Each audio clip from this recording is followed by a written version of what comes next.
Do you have any idea how much patience it takes for me to put up with this while you're out during the day? Mom helps out during the day, right? I have to work. If I quit my job, I'd be at the mercy of his orders 24/7. The thought made me shudder, and I knew I couldn't quit. But he was still manageable. I expected this much. What I hadn't calculated was my husband.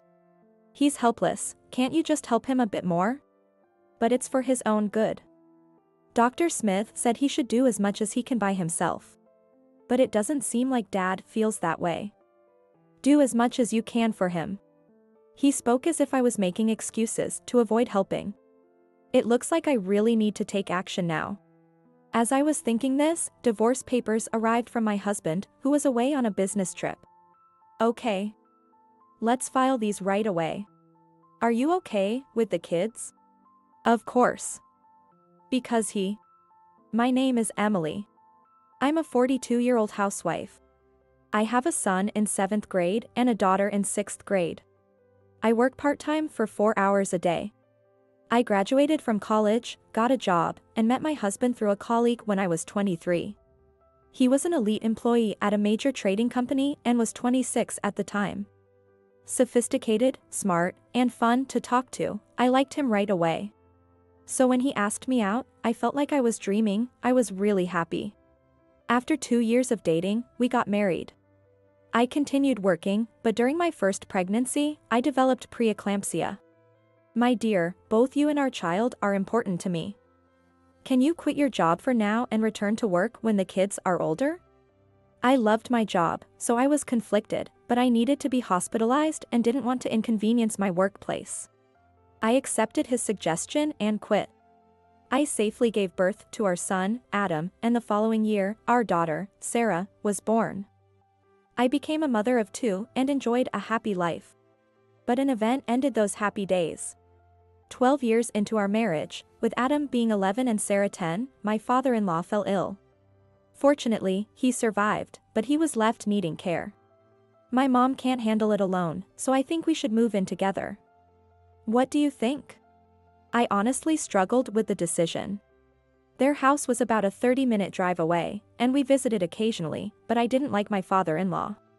He was old-fashioned, believing that women should serve men, and he didn't hide that opinion. When you quit your job to stay home with the kids, that was the right thing to do. Women nowadays are so brazen. Wanting to work even after getting married. He had said this to me with a smile when I quit my job. I had mixed feelings about him, but my mother-in-law was a wonderful person, and the thought of her taking care of him alone was too much to bear. I thought that in my time, once you got married, you quit your job and stayed home. But times have changed. I respect you, Emily, for taking pride in your work. When we got married and I said I'd continue working, he looked displeased, but she stepped in and said that before he could say anything. She often helped smooth things over, preventing major conflicts with him. So, we decided to move in to take care of him. It was a tough decision, but I agreed to it. I was worried about her, who was over 70, and her husband, who couldn't be as strong-willed as he used to be with his condition.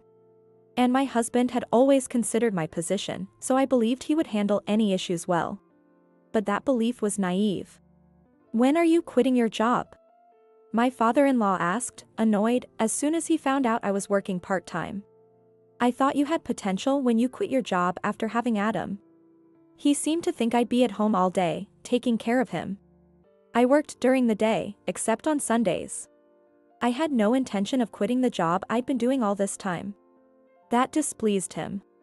We renovated their house, making it barrier-free. They had a considerable estate, and although the house was old, the grounds were spacious. With a wheelchair, he could move around the house freely. He should be able to get where he wanted. We installed handrails inside the house. There are no steps, so even just holding on to them while walking would help with rehabilitation, but he refuses to move on his own at all. He would call for his wife or me to fetch even the smallest items. It would be beneficial for your rehabilitation if you moved around a bit on your own. Shut up. Can't you obey us? Stop ordering me around just because you don't want to move. It was he who didn't want to move, but he insisted on bossing others around. But he was manageable. I expected this much. The real problem was my husband. He's helpless, can't you just help him a bit more? But it's for his own good. Dr. Smith said he should do as much as he can by himself. But it doesn't seem like Dad feels that way. Do as much as you can for him. He spoke as if I was making excuses to avoid helping. We used to raise our kids together, but now he was starting to leave everything to me. Mom is here too. I rely on both of you for Dad, and after all, a mother is the best for the kids. When I tried to discuss things, he acted like it wasn't his responsibility. When it was just the four of us, even though we were busy, we were happy. After the kids went to bed, we had some time together. When he came home early, we enjoyed a drink or watched a popular TV show. Since moving in with them, that time disappeared. I woke up early to prepare breakfast. After sending my husband and kids off, I took care of my father-in-law, then went to my part-time job. My mother-in-law handled lunch, but I shopped and cooked dinner after work. Then, she and I took turns caring for her husband. It was truly exhausting. First, he complained about my job every time. Do you have any idea how much patience it takes for me to put up with this while you're out during the day? Mom helps out during the day, right? I have to work. I told you to quit that job. Ryan spoils you, and you take advantage of it. If I quit my job, I'd be at the mercy of his orders 24/7. The thought made me shudder, and I knew I couldn't quit. I'm sorry. My mother-in-law said to me, sneaking a glance at him. He's always been overbearing, but since he got sick and can't move freely, he's become even more arrogant. I figured she was right. He probably wanted to feel superior by treating us like his personal servants. He wanted to be the one giving orders, while we were the ones obeying. But it's enough that I endure it. You should do what you feel is right, Emily. She seemed to have resigned herself to her fate. I had no intention of becoming his victim. I wanted her to have more freedom, but I didn't know how to convey that to her. Thinking about it always left me frustrated. A year into living with them, things took a turn for the worse. His health deteriorated rapidly. Though he was almost bedridden, he continued to verbally abuse his wife and me. Can't you be more efficient? I suffer because you don't put your heart into it. What kind of daughter-in-law are you? Frustrated with his immobile body, he constantly threw such remarks at us. She would defend me, but then he would turn his physical aggression towards her. The women in this house are useless. After all these years of putting up with you, I end up in this state. I really have no luck. Saying this, he would throw newspapers or magazines at her, probably because he felt too weak to use his own strength. I often spoke up against him, but each time, it made him take it out on her even more. Eventually, I just quietly took care of him. I told my husband about it, but since he wasn't involved in the actual caregiving, he remained indifferent. There's nothing I can do. I trust you and Mom to handle his care well. He would just brush me off. I'm really busy with work right now. Please manage until things settle down. When he brought up his work, I couldn't argue. The house renovation had been quite expensive. Our savings have dwindled, so I need to work hard to make it up. He was right, so I had to give up on discussing my father-in-law's care with him. Then, things got even worse. Perhaps from seeing us silently enduring his grandfather's abuse, Adam started treating us poorly too. Hurry up and get it done. You're really inefficient. I tried to tell myself it was just the changes of entering middle school. But I couldn't believe that was all it was. He directed harsh words at us and even Sarah. How can you talk like that? Apologize. Shut up. A woman shouldn't talk back to a man. He would throw things and slam doors, just like a younger version of his grandfather.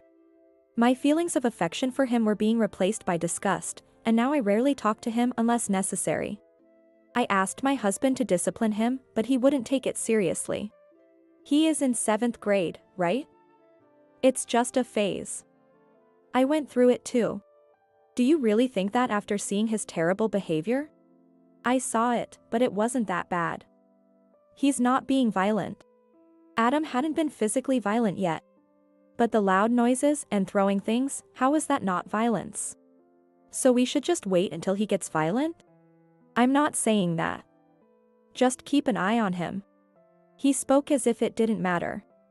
I realized it was useless to talk to him. As I resigned myself to this reality, another change came into our lives. My father-in-law passed away. It was sudden, in the second year of living together. His illness worsened, and he had a severe attack. After the chaotic funeral and memorial services, life returned to normal. Normal life. What does that even mean? Over these 2 years, I had completely forgotten what a normal life was. If my life before living with my husband's parents and taking care of his father was normal, then my current life was far from normal. I wake up in the morning, prepare breakfast, and send my husband and children off before going to my part-time job. After work, I go shopping, prepare dinner, do the household chores, and then go to bed at night. If this was considered a normal life, then yes, I had returned to normal.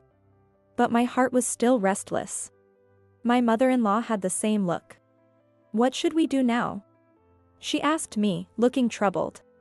It seemed I had come to a time when I needed to make some important decisions. Adam was still like a small version of his grandfather. In fact, his behavior got worse, as if trying to make up for his grandfather's absence. "Shut up. Don't order me around." He said this the other day and ended up pushing Sarah. "How could you do that?" Fortunately, she fell onto the sofa and wasn't hurt. She deserved it.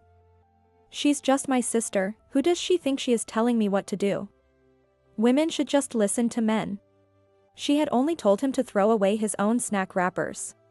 "Adam, you should throw away your own trash. Even little kids know to do that." That's all she said before he shouted at her and pushed her. He was completely out of control. How did he become like this? I told my husband about Adam finally turning violent towards the family, but his response was the same as always. They were just roughhousing. Every family has arguments like that. It wasn't just that. He will grow bigger and stronger, and things will get worse. Please say something before it does. Okay. I'll talk to him when I get a chance. By the way, I'm leaving for a business trip tomorrow.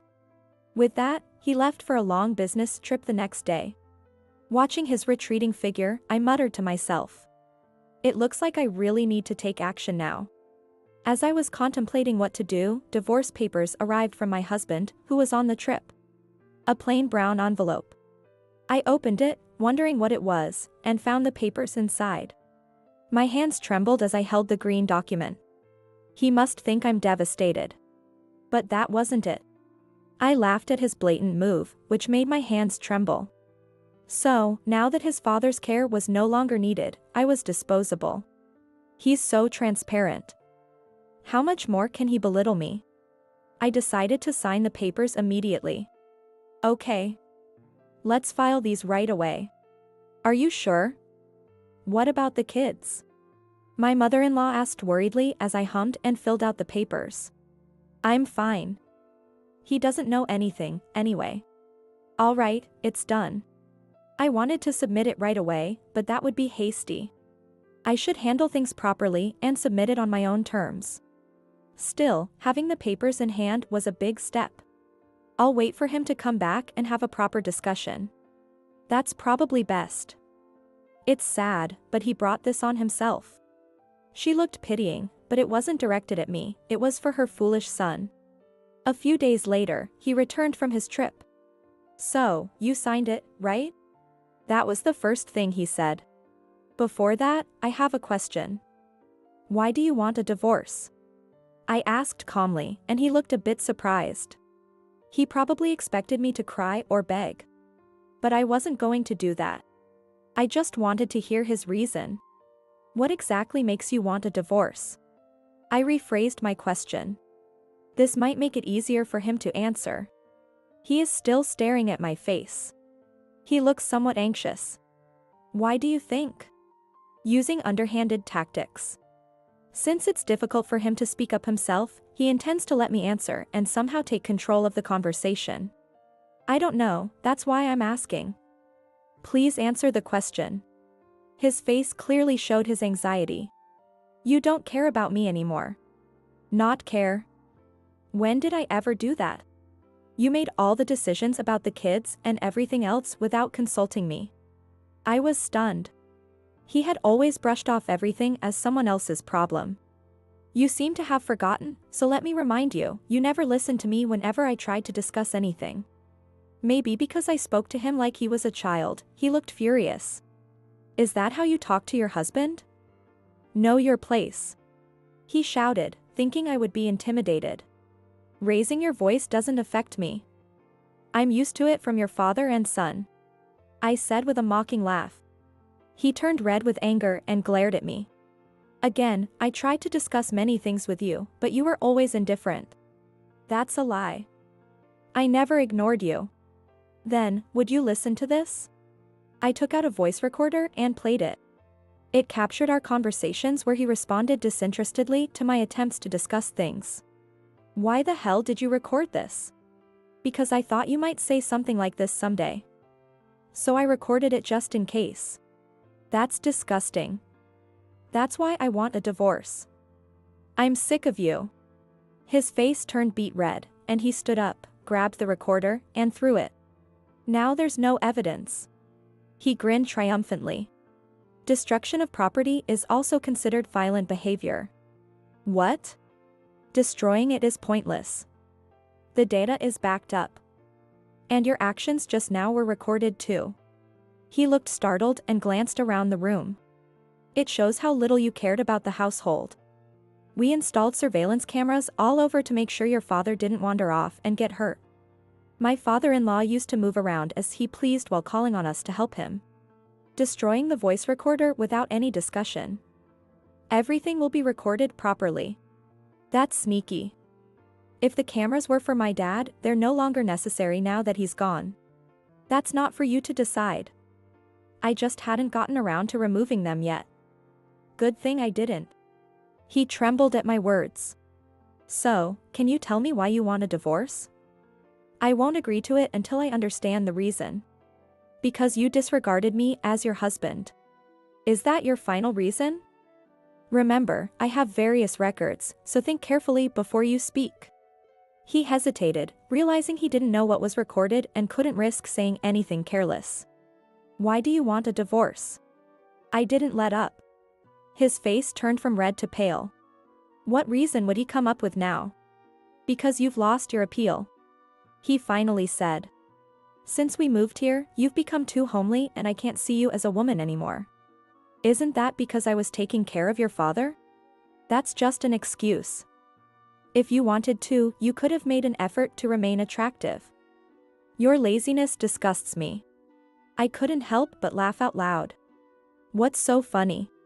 Try telling that to anyone. No one will understand. He forces his wife to take care of his father, does nothing around the house or with the kids, and shows no interest when she tries to talk. In such a situation, it's impossible for his wife to find the time or energy to maintain her attractiveness. Even he must understand that much. But I know he's just grasping at straws in desperation. But you still want a divorce, right? His face brightened. There are conditions. Name them. I listed my conditions. First, you need to pay alimony. I haven't done anything to warrant paying alimony. I pulled out a file and placed it in front of him. What's this? The file contained numerous photos of him with another woman. Yes, he had been having an affair. And it started even before we moved in with his parents. You wanted me to take care of your father so you could see this woman, right? How did you find out? I looked into it before we moved in. He had always disliked his father. So it was suspicious when he suddenly wanted to live with him and asked me to care for him. When I investigated, this is what I found. The woman was one of his subordinates. He must have thought I was too clueless to figure it out, but I found plenty of evidence. And I kept it all. I hope that seeing me take care of your father might make you reflect and change your mind. So I decided to turn a blind eye once. But you didn't change. No, you changed for the worse. He looked down, remaining silent. So, I'm asking for alimony from you and that woman. That was my first condition. You imposed caregiving on me so you could have your affair. It's going to be a significant amount, but you need to accept it. He stayed silent. And as for child support, I don't need it. What, really? Yes, we'll offset it. He looked confused. Let's split the children. Adam with you, Sarah with me. That's impossible. If you don't agree, I won't consent to the divorce. He groaned but remained silent. He probably wanted to marry his lover right away. What will you do? After some contemplation, he agreed. Perhaps he thought of sending Adam to a boarding school. There are many ways to handle it. I felt sorry for Adam, but my feelings for him had vanished. My husband's outburst earlier reminded me of his father. And with Adam resembling both of them, I no longer had the confidence to live with him. You mentioned going through a rebellious phase, right? You'd understand him better. I smiled warmly as I said this. We also set other conditions. Property division, moving expenses, and compensation for caring for his father. The total was significant, but he was an elite earner and accepted it. Once these conditions are notarized, I'll submit the divorce papers. I looked genuinely relieved. We had the documents notarized, and he transferred the agreed amount in a lump sum. Then I filed for divorce. Now we're strangers. Feel free to remarry or whatever. But until I find a new place, I'll stay here. That was part of our agreement. Move out as soon as possible. It's unnatural for strangers to live together. He looked visibly displeased. He probably wanted to bring his lover into the house as soon as possible. By the way, I haven't received alimony from your partner yet. I won't leave until I do. What? That's not what we agreed on. What agreement? Your alimony and her alimony are separate matters. The notarized agreement didn't mention anything about his partner. I can't feel secure until I get it. You greedy woman. Greedy? She's the one who stole someone's husband. He couldn't argue with that. Anyway, this is my house. Now that we're strangers, please leave as soon as possible. He pleaded desperately. About that, this house isn't yours. What do you mean? I nodded to his mother, not to my bewildered husband. This house belongs to me. What are you talking about?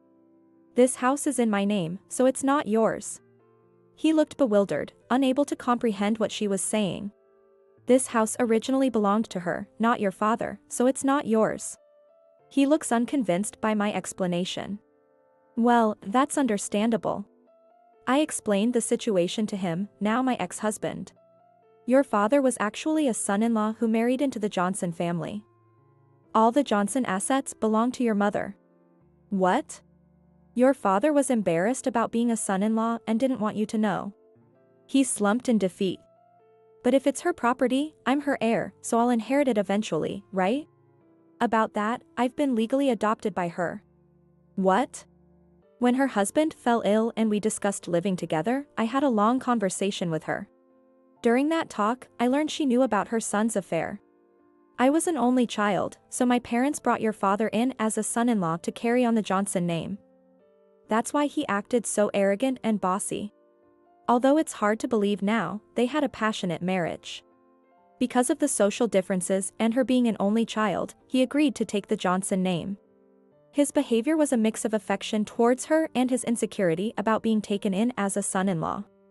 Her enduring kindness towards him was because of this complex relationship. Although it seemed a bit distorted, I envied her unwavering love for him. But my parents, your grandparents, never agreed to formally adopt him, so he had no right to inherit our assets. Then why did you adopt Emily? I told her everything, including the likelihood that your father would be difficult. And there was something else we knew. She spoke with significance. We already knew about your affair. We discussed everything, deciding that if he reformed, we would forgive and forget. Sadly, he didn't. Emily has taken good care of your father, and this is partly to make up for your behavior. She treated me like a real mother. And I wanted her to stay with me.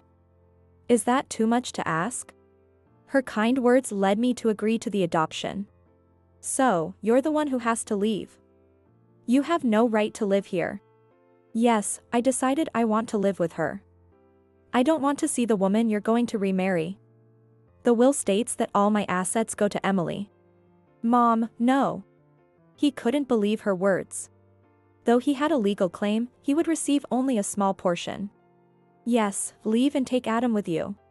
You're abandoning Adam as his mother? The notary document states we each take one child. You said you understand him. It makes sense for those who understand each other to live together. He had nothing more to say. A few days later, he and Adam left our house. I knew where they were going. He rented a house. Even though he has custody, Adam is still my child, and I can't completely ignore him. Fine, I'll leave. Living with Dad will be better. He's an elite and earns a lot. It's better than being poor with a part-time worker. Adam had no idea. He didn't know his father planned to remarry his affair partner. He didn't know about the massive debt from the divorce. He didn't know about the demotion and pay cut due to the affair being exposed at work, nor the impending transfer. Take care. Contact me if you need anything. I'll never see you again. Don't come crying to Dad if you're in trouble. Women are so stupid. I didn't know how he would react when he learned the truth. As a mother, I felt sorry for him, but his misogyny and distorted personality were beyond my help. Whether my ex-husband can manage as a father is uncertain, but I have no choice but to leave it to him. After the divorce was finalized, I transitioned from part-time to full-time employment. I was originally a pharmacist. Nowadays, it takes 6 years of university to qualify for the national certification, but I obtained mine in 4 years. I chose this job because I wanted to help people. After giving birth, I returned to work part-time for 4 hours a day, but my employer always wanted me to come back as a full-time employee. So, there are no financial concerns. I can enroll Sarah in her desired school and support her chosen path. My ex-husband remodeled the house to be as comfortable as possible, thinking about his own future. Thanks to that, we can live comfortably. My mother-in-law, while taking care of his husband's altar, is now looking forward to finding her own enjoyment in life. It's hard for me to understand what she saw in such an overbearing man, but people's feelings are truly mysterious. Sarah is living freely now that Adam's abusive language is gone. Recently, Adam contacted me. You must be struggling without a man's help. If you want, I can come back. He probably reached out because his father's demotion was confirmed, and they had to move to the countryside. It seems my ex-husband treated his new wife the same way he treated us, and they're already on the brink of divorce. He even called me once, begging for help. Of course, I politely declined.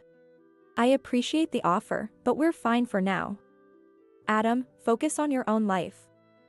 Goodbye. I said and hung up. Maybe it's cold of me as a mother. But remembering his face, his abusive words just like his grandfather's, I knew I couldn't live with him again. Interestingly, my mother-in-law couldn't tolerate his behavior either, even though she forgave her husband for the same. From now on, the 3 of us women will enjoy a carefree life together. This might be my reward for taking care of my father-in-law for those 2 years.